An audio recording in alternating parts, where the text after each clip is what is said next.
The Alabama Department of Public Health released the advisory today that stated 2 recent tests at the beach show the water has a higher level of unsafe bacteria.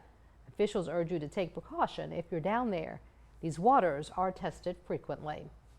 Tonight, there are fears and concerns construction runoff may be having an environmental impact on the Fly Creek watershed in Fairhope. City officials also have the same concerns after Tuesday's flash flood rainfall. NBC 15's James Gordon has more on what the city is doing to make sure the watershed stays clean. Walking across this pedestrian bridge is perhaps how most folks in Fairhope get a good look at Fly Creek. Well, city officials say that Tuesday's rain caused some massive erosion along its banks. Earlier this week, images of red clay runoff in Fly Creek caught the eye of city officials and some concerned residents. Fly Creek is one of the area's main watersheds and a vital part to the area's ecology. Areas of concern were later inspected by public works officials out of an abundance of caution due to a number of construction sites upstream.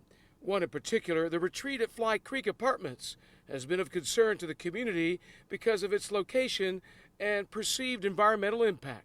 After a thorough inspection, city officials have ruled out the 240-unit complex as the cause of the runoff, saying the erosion was natural due to the heavy amount of rain that came down all at once. The city has been inspecting sites along Fly Creek twice every week. It was a mix of a lot of different places. With a storm like that, we had several projects that probably released some water that made it to the creek.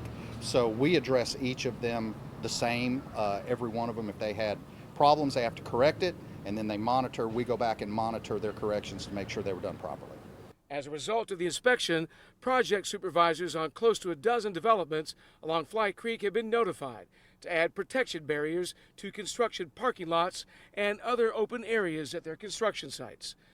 In Fairhope, James Gordon, NBC 15 News.